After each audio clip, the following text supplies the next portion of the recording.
Os hebreus israelitas africanos deixaram cidades americanas gananciosas rumo às areias douradas da Terra Prometida.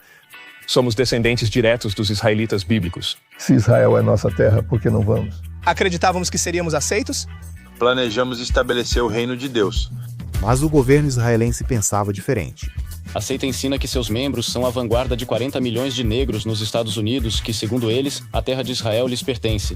No início, ao chegarmos à terra, a porta não estava aberta para nós. Mas olha só, é como se nós tivéssemos saído do... Eles começaram a deportar as pessoas. Não conseguíamos obter seguro de saúde, não conseguíamos arrumar emprego. Por que trazer seus filhos aqui sabendo que viveríamos em um nível inferior? Mas eles resistiram por pura coragem, determinação e fé. Tudo começou a mudar para nós, porque mantivemos nossa fé rigorosamente. Sabíamos que este era nosso chamado, nossa terra, e que deveríamos lutar para ficar aqui. Confiamos no Deus da verdade. É por isso que eu amo este país e eu sei que algumas pessoas ficam tipo, como assim você ama este país? Mas eu realmente amo, de verdade. Hoje eles continuam lutando pelos direitos e pela preservação de sua cultura única. Como todo jovem, você quer explorar. Eu tenho uma relação difícil com minha comunidade.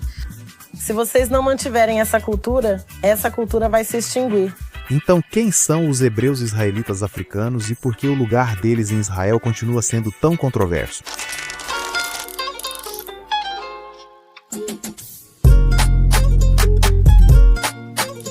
Minha irmã e eu planejávamos nos mudar para Tel Aviv. O eixo da minha vida está se deslocando do sul para a região central agora. Estou percebendo isso enquanto falo, essa é uma mudança enorme. Dizer que é enorme talvez seja até pouco, porque Cavívia e Yarletal cresceram em uma das microcomunidades mais controversas de Israel, Kehilat HaIvrim, os israelitas hebreus. Para entender por que a mudança deles é tão importante, vamos dar uma passada no sul. Ok, bem-vindo à minha casa. Minha mãe tem 8 filhos. Então, meus pais vieram para cá nos anos 90, então eu nasci e cresci em Israel. Eu cresci na Vila da Paz. Eu estudei em casa desde a primeira série até mais ou menos os 13 anos. E um dos motivos era porque eu não tinha cidadania aqui. Então, nós éramos meio que imigrantes ilegais aqui. Então, a gente meio que ficou em um limbo. Você já pensou por quê? Por que isso acontece? Por que eu não tenho status, enquanto outras pessoas... Com certeza eu fiquei com raiva. Quando eu era adolescente, comecei a sentir isso porque é algo grande, ter status. Isso afeta todas as áreas da sua vida. Você se vê como uma israelense, mas então não é reconhecida completamente como uma.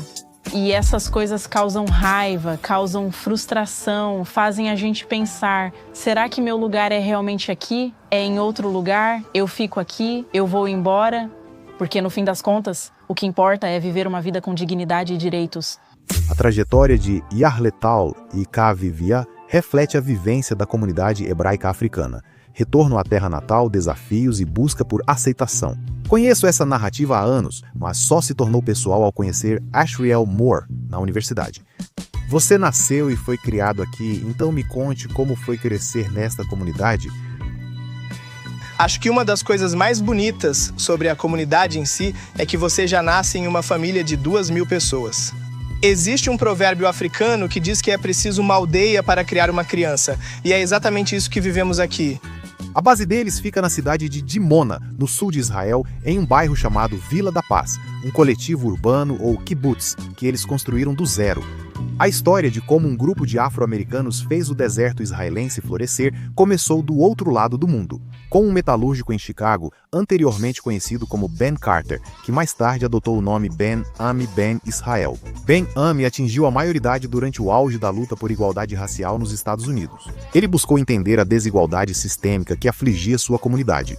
O israelismo hebreu parecia ter as respostas. Esse movimento teológico surgiu na América pós-emancipação, defendendo que africanos escravizados eram, ao menos em parte, descendentes dos antigos israelitas, e que o racismo e a discriminação eram consequências da desobediência espiritual. Talvez você já tenha visto israelitas hebreus na internet ou nas ruas gritando obscenidades repugnantes contra judeus, mas eles não formam um grupo homogêneo. Incluem desde radicais até comunidades rabínicas que se consideram parte do mundo judaico mais amplo. Embora os pais de Ben-Ami fossem batistas, disseram que seus ancestrais eram israelitas e que um dia seu povo voltaria a Israel. Com o tempo, essa ideia ressoou mais em Ben-Ami, aproximando-o do sistema de crenças hebreu-israelita. A América é a terra do cativeiro, a terra dos horrores. Nunca foi destinada a ser a terra das bênçãos para o nosso povo. Fomos colocados lá para sermos punidos. A estrela de Ben-Ami logo brilhou entre seus companheiros de congregação, que o viam como líder ungido e receptor de revelações divinas. Em 1966, Ben-Ami anunciou à comunidade que teve uma visão do anjo Gabriel mudando tudo. Ben-Ami está em Chicago. Chicago era como o coração do que chamamos de pensamento negro, progressista e dinâmico. Então, em 66, quando ele recebe a visão, é logo depois dos distúrbios de Watts e Newark, e pouco antes de uma grande onda de desordem social nos Estados Unidos. Em 1966, tive uma visão e ouvi a palavra do Deus Todo-Poderoso. Ele me revelou que era nossa responsabilidade começar o êxodo dos Estados Unidos e retornar à terra de Israel. Ele disse, nós somos hebreus ou não somos? Ele disse, se somos hebreus, por que não falamos hebraico? E se Israel é nossa terra, por que não vamos para lá? E então, Ben-Ami começou a estudar hebraico. Tínhamos um professor chamado Naftali e ele nos ensinou o alfabeto básico e assim por diante. A visão causou divisão com os anciãos da congregação que queriam que ele aguardasse uma libertação milagrosa. Mas Ben-Ami percebeu que era hora de agir para que ele e seu povo voltassem à terra de Israel, começando pelo retorno à África Ocidental. Nossos pais, originários da parte esquerda do Antigo Egito, não vieram direto para cá. Eles tiveram que ir ao deserto para se purificar e para se livrar das amarras da sociedade da qual vieram. Nós tivemos que fazer a mesma coisa. Na África Ocidental, eles se purificariam de tudo o que os atormentava no deserto espiritual da América. Precisávamos de um deserto e sabíamos que viemos da África Ocidental trazidos pelo tráfico de escravos. E havia a Libéria, cuja constituição exigia que eles abrissem as portas para qualquer um de nós que quisesse retornar, e de fato, em 1967 todo mundo estava na Libéria. De Chicago urbana até o interior da Libéria. Quando digo mato, refiro-me à selva. Era um lugar com cobras, mamba negra e verde por toda parte. Éramos muito pobres, andávamos esfarrapados e tínhamos pouco para comer. Nos primeiros 6 meses, quase passamos fome, ficamos com a barriga inchada e tivemos malária, hepatite, tivemos todo tipo de coisa, tivemos disenteria. Mas acredite, estar longe dos Estados Unidos, nas selvas, foi muito melhor para nós, porque lá estávamos longe do ódio, do racismo, da discriminação. Mas logo chegou a hora de cumprir a visão. Em maio de 1968, Ben-Ami e outro pioneiro conhecido como Príncipe Xisquiahu desembarcaram em Tel Aviv. Nazi Xisquiahu. Este é o Príncipe Xisquiahu que veio com Ben-Ami em 1968 e foi deixado aqui por Ben-Ami. Ele não sabia disso quando saiu da Libéria, mas Ben-Ami o deixou aqui com a missão de aprender o idioma, conhecer a terra, fazer amigos e estar preparado para receber o restante dos que vieram da Libéria. Xisquiahu trabalhou em um kibbutz na planície costeira de Israel.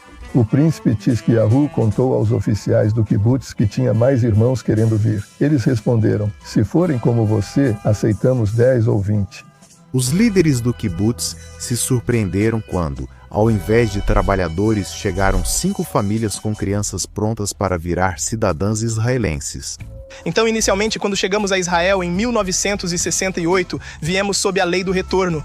A lei do retorno dizia então que qualquer pessoa que tivesse essa afinidade e essa conexão e desejasse se reconectar com nossa terra ancestral, seria bem-vinda. Aliyah Shofshit Lemedina Ivrit, liberdade de aliar para o Estado hebraico, e assim, por sermos hebreus, dissemos, ok, ótimo, estamos voltando para casa, não é nenhum problema, e acreditávamos que seríamos aceitos. Mas os hebreus africanos não se pareciam com as comunidades judaicas que as autoridades de imigração de Israel tinham encontrado antes. Sem saber o que fazer, o Estado ficou em cima do muro, deu visto de turista de 3 meses, encontrou moradia no sul de Israel e permitiu que as famílias trabalhassem. Quando um segundo grupo maior de hebreus africanos chegou em 1969, seguido por outros, as autoridades ficaram em alerta. Isso coincidiu com a mudança nas leis de cidadania de Israel. em 1970, quando a lei foi emendada. E então eles acrescentaram: a definição de quem é judeu e quem era judeu significava alguém que ou se converteu ao judaísmo e não manteve outra religião, ou que nasceu de mãe judia. Não podíamos provar isso, pois viemos de mais de 400 anos de escravidão na América. E, como resultado disso, as pessoas que tinham recebido status legal em 1968, 1969, tiveram esse status legal revogado. E então começaram a deportar pessoas da comunidade, com a justificativa de que éramos estrangeiros ilegais em Israel. E não restava mais nada para fazermos a não ser lutar contra isso. As pessoas veem poeira. Eu vejo impérios. Esta é a própria terra resgatada do Monte do Templo, pisada por babilônios e romanos, resgatada, peneirada e oficialmente certificada. 3.000 anos de legado agora são seus. Não apenas estude a história vista, clique no link para garantir sua parte de Jerusalém. Os hebreus africanos recorreram à justiça, protestaram e renunciaram à cidadania americana, mas foi em vão. E por décadas, os hebreus africanos viveram à margem da sociedade israelense. As autoridades rabínicas questionaram suas qualificações para a cidadania e seu estilo de vida alternativo surpreendia alguns israelenses. Eram veganos, dieta vista como marginal na época. Eles praticavam poligamia na prática proibida pela lei judaica. A devoção deles a Ben-Ami e o fato de se chamarem um reino pareciam coisa de seita para alguns de fora. Israel ofereceu aos hebreus africanos a chance de se converterem ao judaísmo e obter cidadania. A vida toda, sempre disseram aos negros na América quem eram, mas afirmamos já sermos israelitas, sem necessidade de conversão. Ben-Ami não queria que sua identidade hebreu-israelita fosse mudada ou absorvida por outra coisa, mas sem cidadania não havia caminho para que eles permanecessem legalmente em Israel e sem status legal. Os sistemas estatais de Israel eram inacessíveis, seus filhos não podiam estudar em escolas públicas e a comunidade não tinha acesso à saúde pública. As condições difíceis fizeram alguns seguidores de Ben-Ami retornarem aos Estados Unidos. Mas a maioria ficou e ainda mais pessoas chegaram preparando o cenário para um confronto hostil entre Ben-Ami e o Estado de Israel. Eles nos citaram errado, dizendo que dissemos que íamos tomar o país e expulsar os judeus. Mas o que nós dissemos é que nenhum governo injusto vai durar em Israel. E o governo atual em Israel é um governo injusto e não vai durar. Para o governo israelense, as declarações de Ben-Ami confirmaram a suspeita de que os hebreus africanos consideravam ilegítimos os judeus da terra e não aceitavam a soberania judaica em Israel. Apesar das objeções do governo, os hebreus africanos continuaram entrando em Israel sob o pretexto de que vinham apenas como turistas e depois ultrapassavam o prazo de seus vistos, desafiando deliberadamente as leis de imigração de Israel. Contudo, para a comunidade, a rejeição do Estado se assemelhava ao racismo. À medida que continuamos aqui, presos a esse ciclo, vemos que Jim Crow levantou a cabeça aqui em Israel e estamos sofrendo o que chamamos de racismo intelectual. Sentiam que sua identidade era questionada, enquanto judeus de outros países eram aceitos como cidadãos. E ainda assim, apesar de se sentirem rejeitados tanto religiosamente quanto racialmente, os hebreus africanos não se deixaram abater em seu desejo de se tornarem pessoas que contribuíssem para a sociedade israelense. Já pensou em esquecer tudo e voltar para os Estados Unidos? Nunca, nunca mesmo. Prefiro viver aqui com todos os desentendimentos e tudo mais do que voltar para lá. Na verdade, tivemos filhos que tentaram se alistar, mas não foi permitido. Não tínhamos o status para isso. Fomos turistas por 20 anos. Que outra força além de Yahweh e Israel poderia nos manter aqui? Pessoas negras não tinham esse tipo de poder para simplesmente viver em um país onde não éramos desejados. Em 1986, as coisas chegaram ao limite quando o governo prendeu 46 hebreus africanos e planejou deportá-los. Então decidimos protestar e decidimos que nesse protesto iríamos caminhar até Jerusalém. Mas logo de manhã, a polícia israelense cercou essa comunidade. Vivemos nesta terra em paz. Não levantamos um dedo contra nenhum habitante desta terra, nem conspiramos contra este Estado. Voltamos para esta terra simplesmente para adorar o Deus de Israel. Fomos em paz e eles fizeram guerra. Nossas mães estão na prisão. Nossos filhos estão na prisão.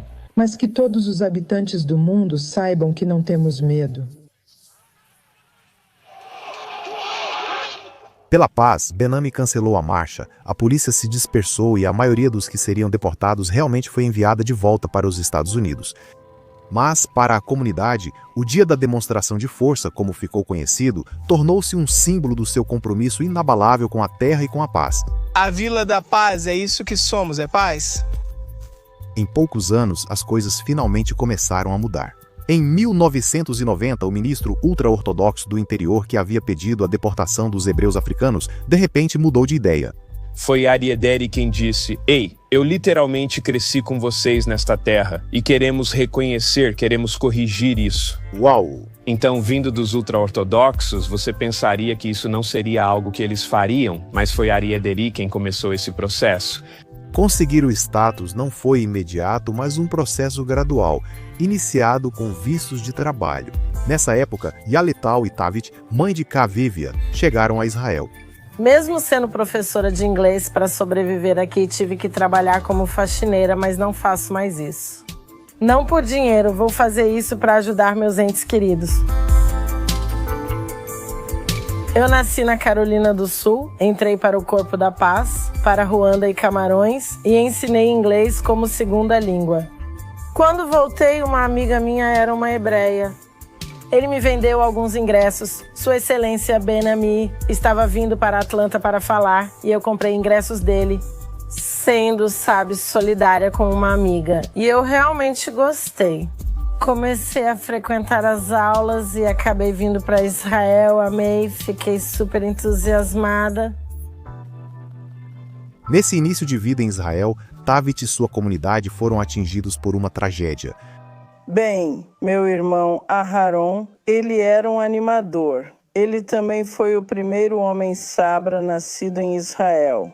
Quando chegamos em 1970, ele estava se apresentando em um bat mitzvah e um terrorista invadiu.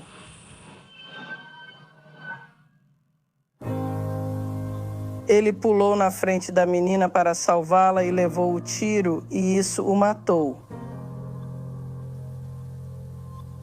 O governo passou a nos ver de forma diferente depois que isso aconteceu. O luto uniu a comunidade às famílias israelenses que já sofreram com o terrorismo e o assassinato de Arão mudou a visão do establishment de Israel sobre os hebreus africanos. Um ano depois, o governo concedeu residência permanente a alguns da comunidade, permitindo que os hebreus africanos dessem um grande passo em sua busca por integração. Eles logo concordaram que seus jovens se alistassem no exército. Nós não somos neutros quando se trata do Estado de Israel. Faremos o que for necessário para defender Israel. Yaniv Ben Israel foi um dos primeiros da comunidade a competir e se qualificar para uma unidade de elite das forças especiais. Em um nível ideológico, como isso funciona para você? A necessidade de proteger a pátria, mas ao mesmo tempo você faz parte de uma comunidade que luta pela paz. Toda a nossa base é a paz. E de repente colocam uma arma na sua mão. E de repente você precisa agir de forma diferente, fazer coisas diferentes. É muito desafiador mentalmente. Fazer a transição, superar e também voltar à vida na aldeia. Existe uma contradição, claro que existe uma contradição.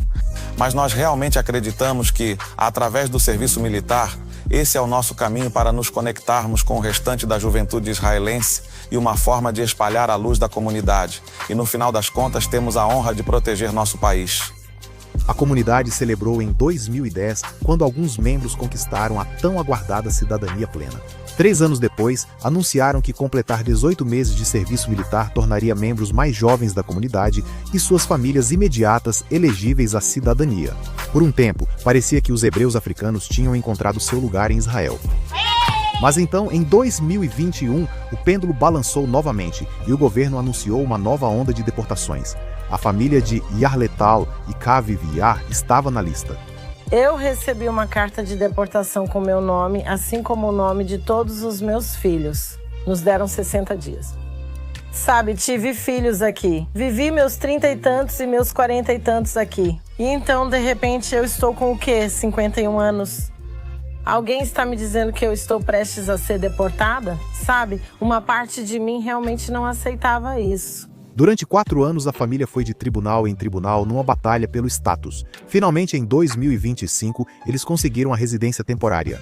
Após 4 anos, vamos obter a residência permanente. Sinto a diferença desde então. Sempre considerei Israel meu lar, e este país é muito acolhedor. Então eu sempre me senti à parte, mas agora que tenho isso, sinto que tenho chão sob os pés. Tipo, eu sinto que pertenço aqui. O apartamento ainda não está arrumado. Então minha irmã falou, já vão começar a filmar? E eu disse, eu sei.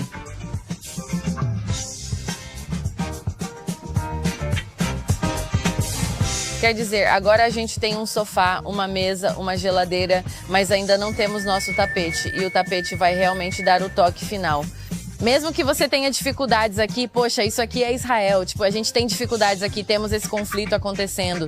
Você sente isso? Eu percebo que, apesar das diferentes origens, as pessoas são unidas. Há um sentimento de estarmos juntos, trabalhando e vivendo como humanos.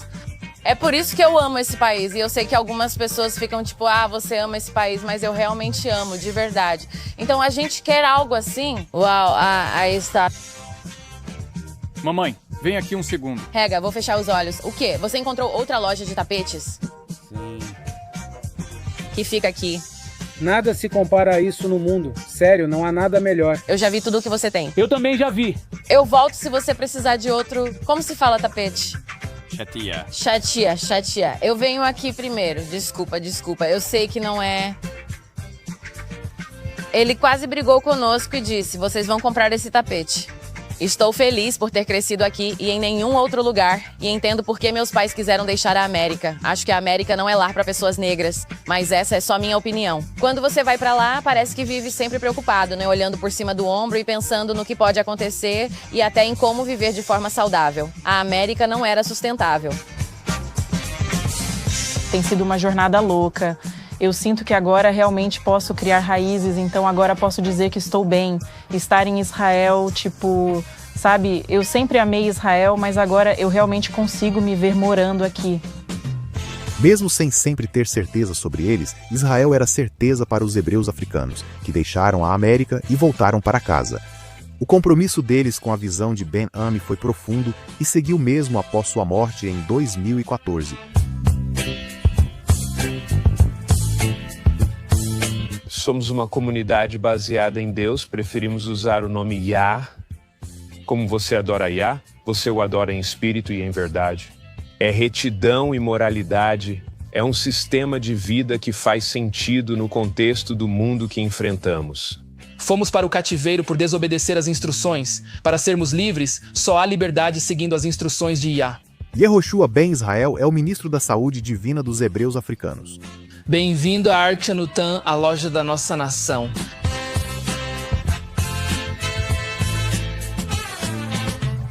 Nos Estados Unidos da América, nosso povo, em particular, foi assolado por muitas doenças. Doenças cardíacas, doenças renais, insuficiência hepática.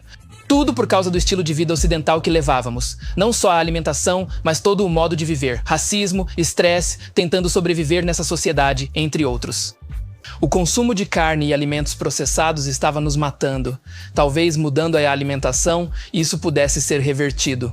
Os hebreus africanos citam um versículo de Gênesis como orientação divina para excluir produtos animais e adotar dieta orgânica e vegana. Esse novo regime alimentar era só parte da abordagem holística deles para a saúde. Várias vezes ao ano, os hebreus africanos eliminam o açúcar ou consomem apenas alimentos crus. Eles devem se exercitar 3 vezes por semana e interpretam que o descanso no sábado inclui jejuar todo sábado para purificar o corpo de toxinas. Buscamos um ideal em que seja possível viver livre de doenças, livre de dor, livre de enfermidades, etc. Ok, agora isso é um processo, não acontece da noite para o dia, mas esse é o nosso objetivo, saúde perfeita. Ao chegarem em Israel, o veganismo era totalmente contracultural.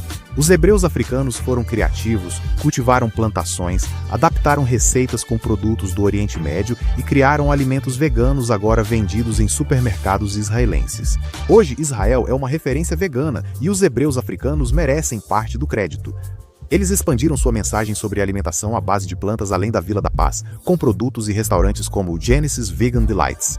Os ingredientes principais aqui são o tofu, o macarrão, as vagens, os vegetais e os temperos. Os temperos são muito importantes. E o tempero são plantas. À base de plantar. Exatamente. O restaurante foi criado por Yehonadaf e Amitsa, que saíram do sul para o centro de Israel. Servem soul food vegana e curries com toque israelense. Macarrão com queijo, lasanha, hash, tofu ao curry, tofu shawarma, dal, quinoa, tofu, arroz moído, arroz ao curry, legumes assados mistos, hambúrgueres de carne. Alguns perguntam, pode colocar hummus à parte para mim? Eu só quero comer isso. Não combina com a refeição, mas tudo bem, eu faço para você. Então, qual foi o papel do sorvete, especialmente o vegano, na história da comunidade? Pelo que sei, isso vem desde a Libéria. Uau, eu me lembro quando era menina de ficar na fila só esperando para pegar um pouquinho desse sorvete. A gente ficava tão animada. Tínhamos uma máquina só para toda a comunidade e desenvolvemos o sorvete a um nível de excelência. Esse sorvete é tão gostoso, esse é de cheesecake, esse é de castanha de caju. O compromisso com um estilo de vida orgânico e à base de plantas vai além da alimentação. A comunidade confecciona roupas apenas com fibras naturais, focando estilos da África Ocidental para se distanciar da moda ocidental. São roupas modestas, soltas e fluidas, mas belas, vestimentas culturais que remetem à divindade e à sua feminilidade ou masculinidade, sem as influências europeias. Neste momento, estamos trabalhando nos uniformes escolares para a nossa escola. Nas primeiras décadas em Israel, o ensino domiciliar era a única opção para os hebreus africanos. No início dos anos 90, construíram uma escola pública em frente à Vila da Paz, incorporando seus valores. Nós simplesmente trouxemos nossa tradição para dentro da escola. A escola começa todas as manhãs com um culto de louvor, para louvar o Criador. Nós começamos com uma oração, os 10 mandamentos e o Shema. E depois disso, temos uma canção, a canção de Ami, canção do meu povo. Ó Israel, terra dos nossos pais, amada por Deus. Vida, amor e liberdade sempre dentro do seu domínio.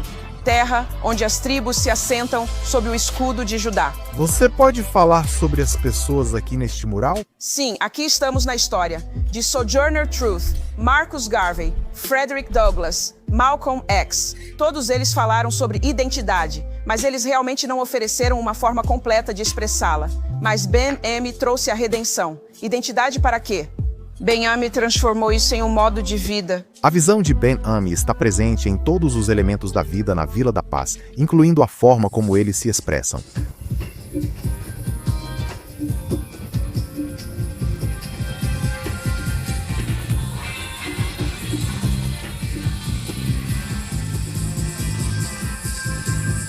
O espaço deles em Dimona parece uma galeria de arte viva, onde dança e música se misturam ao culto e às celebrações dos hebreus africanos.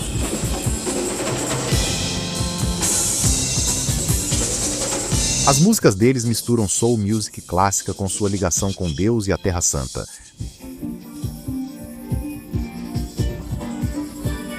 A arte serviu de ponte com a sociedade israelense. Por anos, grande parte da economia de Israel ficou fechada à comunidade. Mas se apresentar ao público era possível mesmo enquanto buscavam status legal. Nossas bandas foram muito importantes para trazer a música soul para Israel.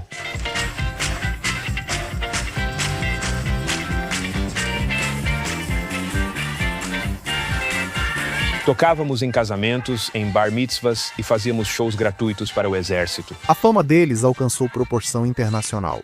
Israel já enviou cantores hebreus africanos para representar o país 2 vezes na icônica competição Eurovision. A primeira música deles no Eurovision ainda é um hino em aniversários em Israel. Feliz aniversário para você. Que os anos passem com alegria, felicidade e boa sorte.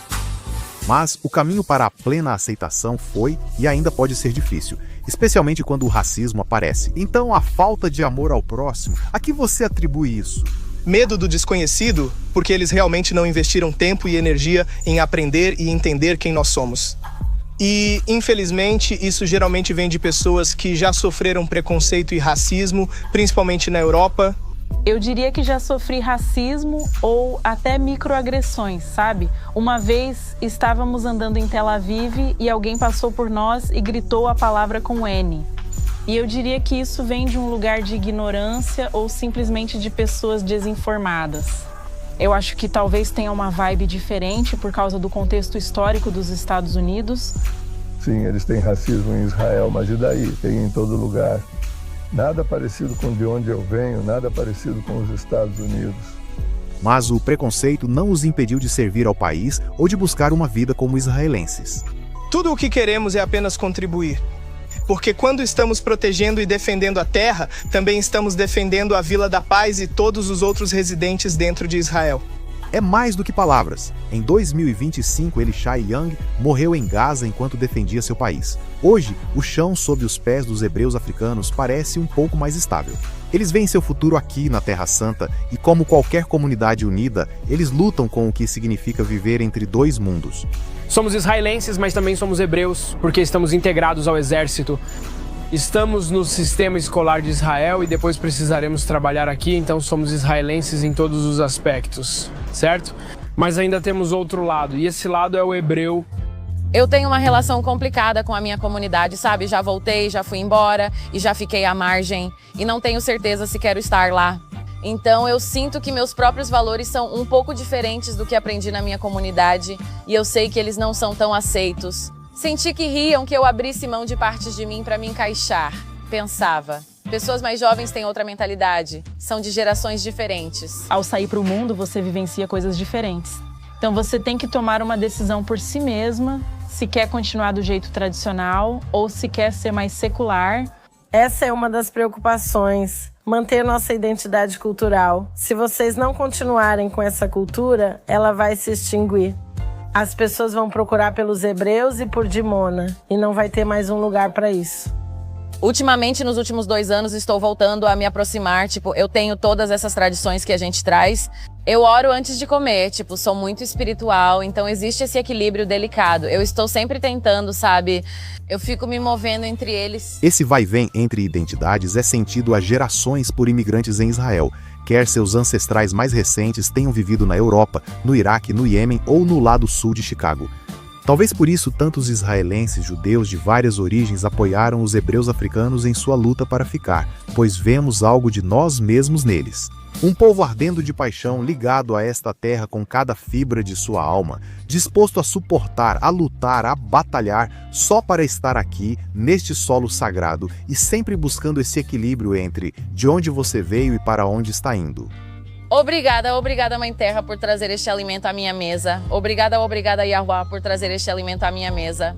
Peço que você imbua este alimento com paz, amor, leveza, compreensão e gentileza. Agradeço a todos que contribuíram para trazer este alimento à minha mesa. Obrigada, obrigada, obrigada. Vocês riem, mas não demoram para comer. Obrigada. Vamos comer. Eu não sei, isso foi rápido.